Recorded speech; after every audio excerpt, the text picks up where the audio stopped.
रुद्र ज्ञान चैनल आपका स्वागत करता है। आज हम आपको फिजिक्स के 5-4 टॉपिक इम्पोर्टेंट बताते हैं। भौतिक विज्ञान एक बायोलॉजी वालों के लिए सबसे हार्ड सब्जेक्ट होता है, वो सबसे कठिन विषय है। इसके अंदर अगर हमको तैयार करने हैं तो 5 टॉपिक कौन से हैं जिनसे हमारा काम हो जाए कि हम पास आउट हो जाए। सबसे पहला इम्पोर्टेंट क्वेश्चन आता है जो फ्रिंज यंग का दृष्टि का सिद्धांत है, फ्रिंज की चौड़ाई वगैरह, उस क्वेश्चन को देखें। वो हर साल बार बार क्वेश्चन आता रहता है। इसके अलावा आप देखेंगे हाइगेंस की द्वितीयक तरंगों का सिद्धांत, और क्वेश्चन नंबर 3 प्रकाश का परावर्तन अपवर्तन खगोलीय दूरदर्शी वाले पार्ट को भी आप ध्यान से देखेंगे।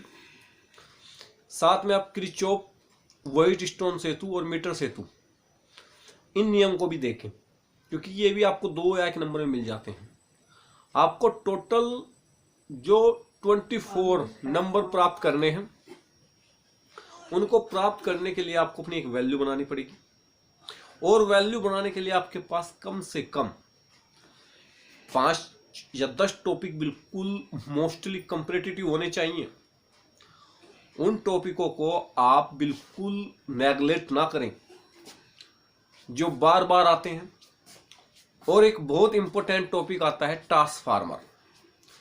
इस बार ट्रांसफार्मर ना आने के कारण, मतलब लग रहा है हमें अपने अनुभव से कि ट्रांसफार्मर नहीं आएगा इस बार आप LCR परिपथ देखें, वो बहुत ज़्यादा चांस है आने की, 100% आएगा। साथ ही आप व्हाइटस्टोन सेतु को भी देखें, उसके ऊपर आपको 1-2 क्वेश्चन मिल सकता है, न्यूमेरिकल टाइप्स।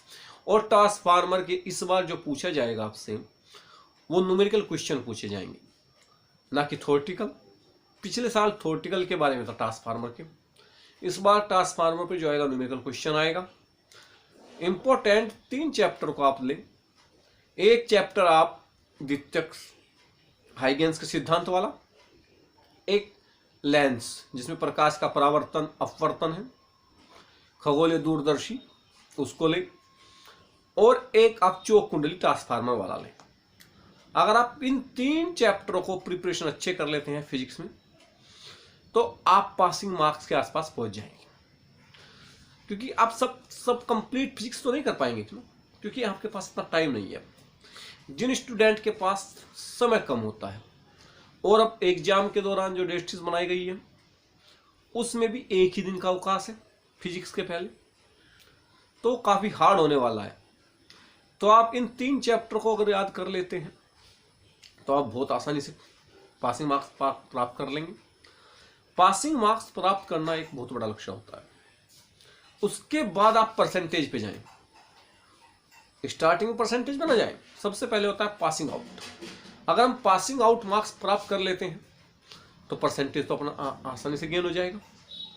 और यही इंपॉर्टेंट एक क्वेश्चन है जो आप चाहते हो, क्योंकि हाइगेंस का सिद्धांत कंटिन्यू आ रहा है। आप प्रोटोपोलियो उठा के देख लीजिए, लास्ट टाइम तक का पिछले 4 साल के एक एग्जाम को देख लीजिए, हर बार रिपीट हो रहा है हाइगेंस का सिद्धांत। इसी प्रकार एक ट्रांसफार्मर का क्वेश्चन, चौक कुंडली, LCR परिपथ, ये भी रिपीट होते रहते हैं। अब जो लेंस परावर्तन, इसमें 4 क्वेश्चन बनते हैं। भाई खगोलीय दूरदर्शी है, प्रकाश परावर्तन लेंस का परावर्तन है, तो आप उनको क्यों देखना चाहते हैं? इंपॉर्टेंट क्या है कि हम देखें क्या जो सॉलिड हो बिल्कुल और हमें मिल जाए। जो सॉलिड क्वेश्चन बन रहा है इस बार, वो लेंसों का संयोजन है, जो प्रकाश का परावर्तन है, उसको देखिए। इंपॉर्टेंट थिंकिंग ये है कि हम देख क्या रहे हैं। हमें फिजिक्स के अंदर टोटल 24 मार्क्स गेन करने हैं या 40 मार्क्स गेन करने हैं। अगर हमें 40 मार्क्स गेन करने हैं तो हमें प्रत्यावर्ती धारा वाला चैप्टर देखना पड़ेगा। प्रत्यावर्ती धारा वाला चैप्टर आपको देखना पड़ेगा, जिसके अंदर क्वेश्चन होता है धारा अनुगमन वेग में संबंध, धारा प्रतिवर्ती धारा से ओम के नियम का सत्यापन। ये भी बहुत इंपॉर्टेंट क्वेश्चन है। भाई देखो, इंपॉर्टेंट तो पूरी बुक होती है। अगर हमारे पास समय की संभावना कम है, कि हमारे पास कम समय है और हमें सॉलिड पैटर्न क्या याद करना है, तो आप फिजिक्स सेकंड को लें, और फिजिक्स सेकंड के अंदर 2 चैप्टर पे ज़्यादा ध्यान दें। एक हाइगेंस और एक लेंस का परावर्तन, मतलब प्रकाश का अपवर्तन या परावर्तन। इनसे आपका काम हो जाएगा, आप अच्छे मार्क के साथ पास हो जाएंगे। अच्छे मार्क क्या होते हैं? 30, क्योंकि 30 उन बच्चों के लिए अच्छे मार्क्स हैं जो फेल की कगार पे हैं। अगर आप फेल की कगार पे हैं तो 30 की ओर जाएं। अगर आप 30 नंबर पहले अच्छी कर चुके हैं, फिजिक्स को अच्छा कंप्लीट कर लिया है, आपकी तैयारी अच्छी है, तो आप रिपीट कर सकते हो इन टॉपिक को। इन टॉपिकों को अगर आप रिपीट करेंगे तो आप अच्छे नंबर प्राप्त कर लेंगे, क्योंकि कुछ हमारा जो पैटर्न होता है वो सॉलिड होना चाहिए। और सॉलिड पैटर्न जब हम तैयारी करते हैं तब होता है, एक दिन में नहीं होता है। कुछ बच्चे सोचते हैं कि एक दिन तैयारी करने से अच्छी परसेंटेज आ जाती है, नहीं, ऐसा नहीं है। तैयारी कंटिन्यू करती रहनी पड़ती है। Practice is the man of the perfect, ये आपने लाइन सभी ने सुनी होगी कि अभ्यास आदमी को सदृढ़ बना देता है, मजबूत बना देता है। अगर आप किसी चीज का अभ्यास करते हैं तो उसके द्वारा आप मजबूती को प्राप्त कर लेते हैं।